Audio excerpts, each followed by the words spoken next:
Capítulo 37. Os dois primos deixaram Rosens na manhã seguinte, e o Sr. Collins, que tinha ido se despedir deles, voltou trazendo a boa notícia de que eles pareciam estar com perfeita saúde e relativamente bem dispostos, apesar da melancolia que ultimamente parecia ter se abatido sobre Rosens. O Sr. Collins foi então apressadamente, a fim de consolar Lady Catherine e a filha, e quando regressou, trazia com grande satisfação um recado de Lady Catherine que dizia-se cheia de tédio, e os convocava a todos para jantar em sua casa. Elizabeth, de novo, na presença de Lady Catherine, não pôde deixar de pensar que, se o tivesse desejado, poderia agora ser-lhe apresentado como sua futura sobrinha, e sorriu ao imaginar a indignação com que Sua Excelência receberia tal notícia. O primeiro assunto abordado foi a diminuição que sofrera o grupo de Rosens. Ninguém sente tanto a ausência dos amigos como eu. Tenho grande afeição por aqueles dois jovens e sei que eles também gostam muito de mim. Ficaram tristíssimos por partir. O coronel conseguiu dominar seus sentimentos até o fim, mas Darcy parecia consternado, mais do que no ano passado. Vê-se que aprecia Rosens cada vez mais. O Sr. Collins aproveitou a ocasião para elaborar um elogio, que foi recebido com um sorriso pela mãe e pela filha. Lady Catherine constatou, após o jantar, que a senhorita Bennet parecia melancólica, e atribuindo à tristeza a proximidade da sua partida, acrescentou: "Escreva a sua mãe pedindo que a deixe ficar mais um pouco. Estou certa de que a senhora Collins terá o maior prazer em gozar por mais algum tempo da sua companhia." "Agradeço tão amável sugestão", replicou Elizabeth, "mas infelizmente não posso aceitar. Preciso estar em Londres no próximo sábado."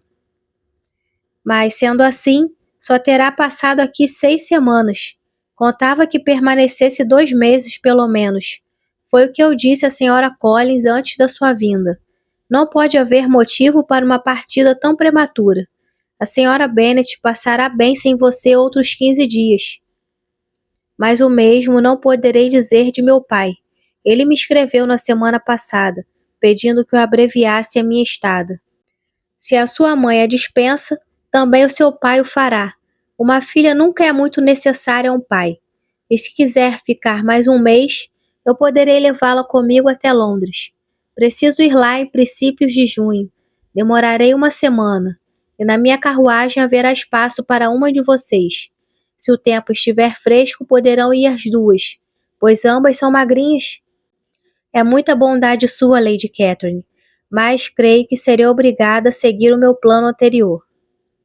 Lady Catherine pareceu resignar-se. "Senhora Collins deverá mandar uma criada com elas. Sabe como eu digo sempre o que penso e não suporto a ideia de 2 jovens viajando sozinhas numa diligência. É deveras impróprio. Terá de tratar de mandar alguém com elas. As jovens devem ser sempre adequadamente acompanhadas e protegidas de acordo com a sua situação na vida. Quando minha sobrinha Georgiana se deslocou a Ramsgate no verão passado, fiz questão de que 2 criados a acompanhassem. A senhorita Darcy, filha do Sr. Darcy de Pemberley e Lady Anne. Não poderia viajar de maneira diferente. Senhora Collins, providencie para que John acompanhe estas 2 senhoritas. Alegra-me ter me ocorrido tal pormenor. Meu tio combinou comigo de mandar-nos um criado para nos acompanhar." "Oh, o seu tio! Ele tem um criado? Ainda bem que há alguém na sua família que pense nestas coisas. Onde mudarão de cavalos?" "Bromley, naturalmente. Se mencionarem o meu nome lá, serão muito bem servidas." Lady Catherine fez ainda muitas perguntas a respeito da viagem, e como ela própria não respondia a todas, era necessário prestar atenção, coisa que Elizabeth apreciou, pois de outro modo, com as preocupações que a absorviam, ela correria o risco de se esquecer até do lugar onde se encontrava. Suas reflexões deveriam ser reservadas para horas solitárias. E quando se achava só, entregava-se a elas com alívio. Não passava um dia sem que fizesse um passeio sozinha, e nele podia dar-se ao consolo de recordar as coisas desagradáveis.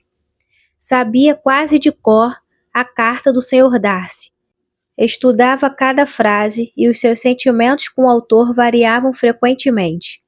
Quando se recordava do seu estilo, enchia-se de indignação, mas quando considerava a injustiça com que o tinha condenado e tratado, sua cólera voltava-se contra si mesma, e o desapontamento por ele sofrido tornava-o objeto da sua compaixão. O Sr. Darcy despertava-lhe gratidão e o seu caráter, respeito, mas Elizabeth não podia concordar com a conduta dele, nem arrepender-se de o ter recusado, tampouco sentir sequer vontade de tornar a vê-lo.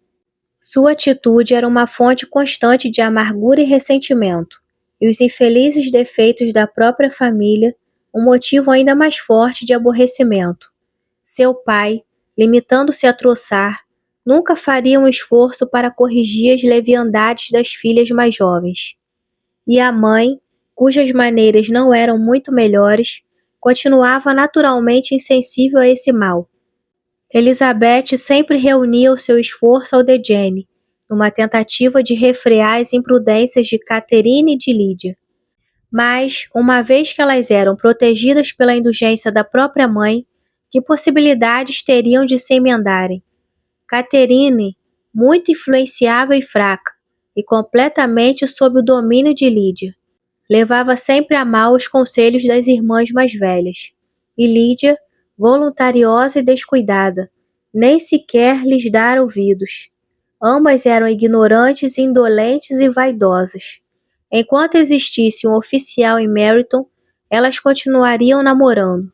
Enquanto Meryton se conservasse àquela distância de Longbourn, elas viveriam caminhando para lá.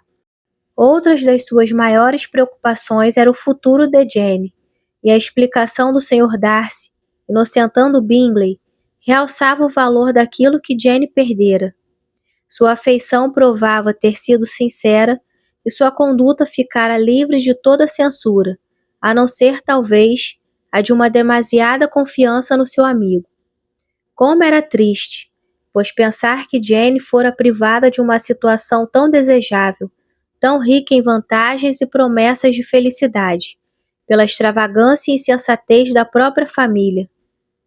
Quando a essas recordações se acrescentava a decepção que sofrera com Wickham, era fácil acreditar que a coragem e o bom humor de Elizabeth, tão difícil de reprimir, estavam agora tão afetados que lhe era quase impossível manter na companhia das outras pessoas o mesmo tom alegre de outrora.